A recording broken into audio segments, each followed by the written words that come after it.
Look at your hands for a moment. Look at the lines in your palms, the shape of your fingers. These are the traces of your inheritance written in flesh. But not everything you inherited shows on the surface.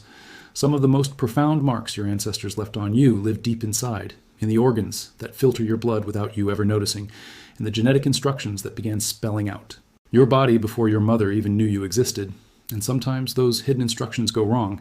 They go so wrong that a person born into wealth and privilege, celebrated on television screens watched by millions, has to fight for their life in ways most people will never have to know.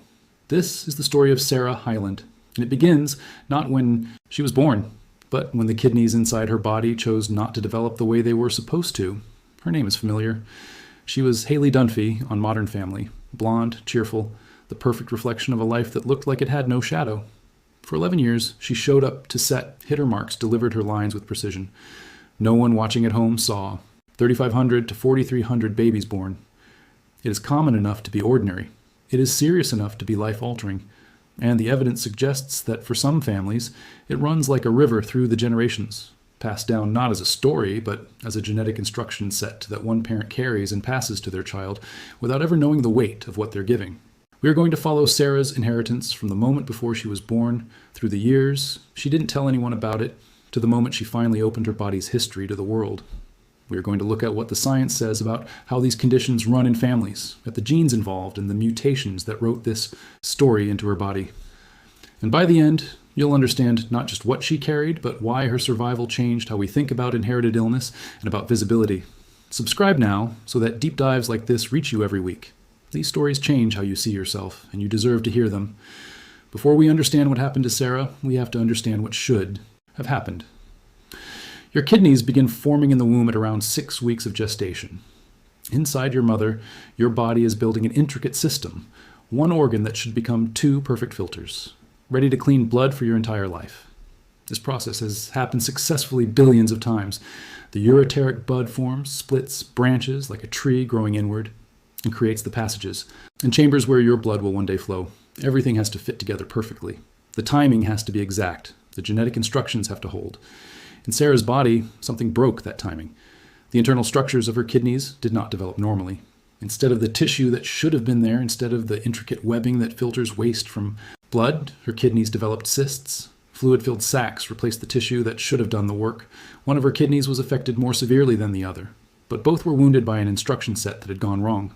This is what researchers call kidney dysplasia, or multicystic dysplastic kidney, and the evidence tells us that in roughly 30% of people born with this condition, the cause is genetic, a mutation inherited from a parent, or mutations that accumulated in the father's sperm cells before conception, or chromosomal aberrations passed down through the family line.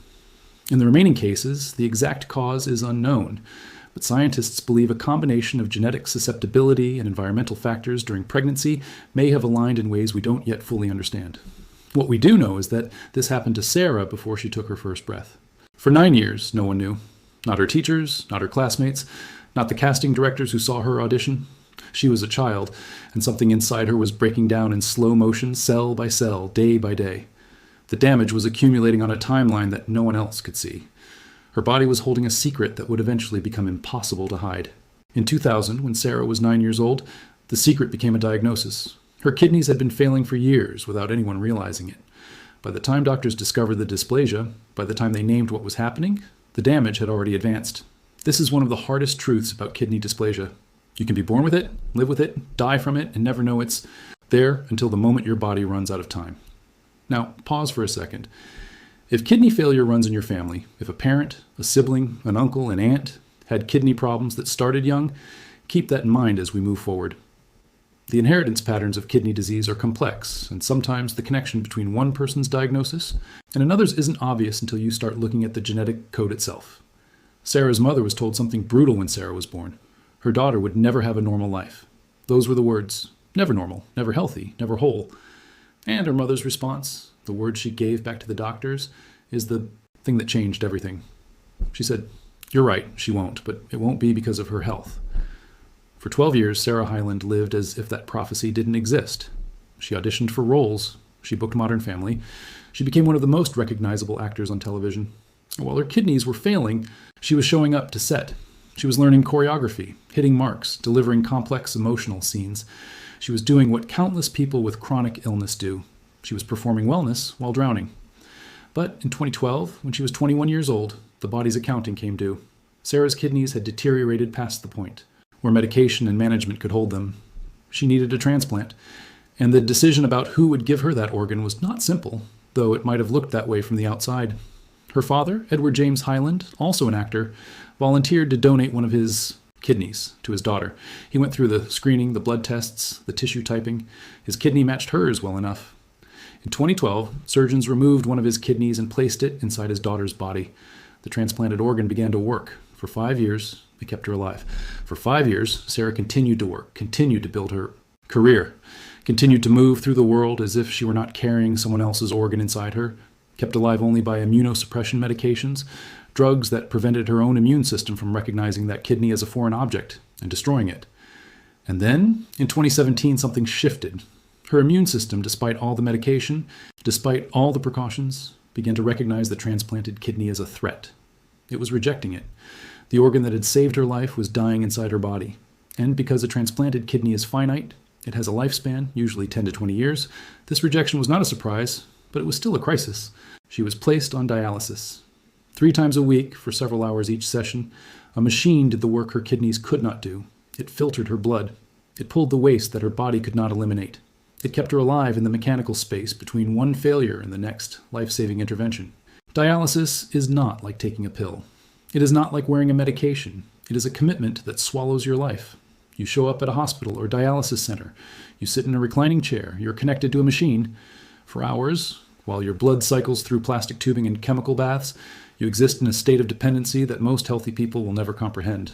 Sarah Hyland, at 26 years old, at the height of her career on a hit television show, was now spending 15 hours per week tethered to a machine. But pause here, because here is where the story takes a turn that almost nobody predicted. Most people in Sarah's position, facing what she was facing, would have done one of 2 things. They would have withdrawn from public life, retreated into privacy, allowed their illness to become the central fact of their existence. Or they would have remained silent, continued to perform wellness as she had done for years, and hoped that no one ever found out. Many people live their entire lives with chronic illness using one of these 2 strategies. They are both rational. They are both understandable. Sarah Hyland chose a different path. She opened her mouth. She told the world what her body had been doing in private. In 2018, Sarah Hyland posted on Instagram about her transplant journey. She gave an interview to Self magazine. She described what it was like to have your father's kidney inside your body, and then to have your body reject it. She described what it was like to contemplate suicide while on dialysis. She described the gratitude she felt when her younger brother, Ian Hyland, offered to donate his kidney to her. And that survival, it turns out, was grounded in something deeper than just luck or medicine. It was grounded in family. It was grounded in the fact that her father and her brother both shared something with her. Enough genetic similarity to be tissue matched, to be donors, to be able to give her an organ and have it work inside her body without being immediately rejected. This is the truth that the genetics of kidney transplantation reveals. You are more similar to your biological family than to anyone else on Earth. Your cells recognize their cells. Your immune system is primed to tolerate them in ways it will never tolerate a stranger's organ. In Sarah's case, this genetic closeness saved her life twice. Now, the question becomes, where did Sarah's kidney dysplasia come from? Was it inherited? Did it run in her family? The evidence suggests something complicated. Kidney dysplasia can be hereditary, passed down through families following what researchers call autosomal dominant inheritance patterns, meaning that if one parent carries a mutation, there is roughly a 50% chance of passing it to each child. But it can also be sporadic, arising as a new mutation in a particular pregnancy, with no family history at all. Recent genetic research has identified multiple genes implicated in kidney dysplasia. The PAX2 gene, when mutated, causes renal coloboma syndrome, and families with PX2. Mutations have been found across 3 generations, all carrying dysplastic kidneys. The EYA1 and CYCUS1 genes, when mutated, lead to branchiotorenal syndrome, which can include multicystic dysplastic kidneys as part of its presentation, and array comparative genomic hybridization studies, the DNA scanning technology that lets scientists see deletions and duplications across your genome, have found that up to 30% of people with multicystic dysplastic kidney carry cytogenomic aberrations, chromosomal deletions, or duplications that explain the condition. What this means is that in Sarah's case, her kidney dysplasia was almost certainly written into her genetic code before she was conceived. Whether it came from a parent's inheritance or whether it arose as a new mutation in the sperm or egg that created her, the instruction set was corrupted from the moment of fertilization. And then the medical system had to figure out how to keep alive a person born with organs that didn't work. The medical treatments for kidney dysplasia have evolved dramatically over the past 30 years. When Sarah was first diagnosed at 9 years old in the year 2000, the options were limited: monitoring, careful ultrasounds, and blood tests to track kidney function as it deteriorated, medications to control blood pressure and slow down the damage, and eventually, for those whose kidneys failed completely, dialysis and transplantation. There was no way to fix the dysplasia. There was no way to make the kidneys develop normally after the fact. The damage had been done in the womb. Medicine could only try to keep you alive until a replacement arrived. This is still true today. If you are born with kidney dysplasia, you are born with it forever. It does not reverse. It does not resolve on its own. For some people, it causes no symptoms. If only one kidney is affected and the other develops normally, many people live their entire lives without ever knowing they had dysplasia. But for those like Sarah, where both kidneys were significantly affected, the trajectory was predetermined: childhood monitoring, medication, eventual transplantation, or dialysis. The complication that Sarah faced was medication-resistant rejection. Even with modern immunosuppression drugs, powerful chemicals that prevent your immune system from attacking foreign tissue, her body's cells recognized her father's transplanted kidney as an invader. After 5 years, the immune system's patience ran out. This raises a question that geneticists and immunologists are still investigating. Why do some transplants fail quickly, while others last decades? Why did Sarah's immune system accept her father's kidney for 5 years only to reject it later? And then, why has her brother's kidney transplanted years later continued to work without rejection? Part of the answer lies in genetics. When an organ is transplanted, what matters most is how closely the donor's tissue type matches the recipient's. Tissue type is determined by the human leukocyte antigen system, a suite of proteins on the surface of your cells that your immune system reads as self or not self. The more closely your HLA matches someone else's, the less likely your immune system is to attack their cells. Family members, because they share your DNA, are statistically the best matches. But even among family members, there are variations, and sometimes, despite a good match, the immune system still attacks. Sarah's case suggests that her brother's kidney was a better match than her father's, or that her immune system, for reasons that are still not fully understood, was less likely to recognize her brother's kidney as foreign, or some combination of factors.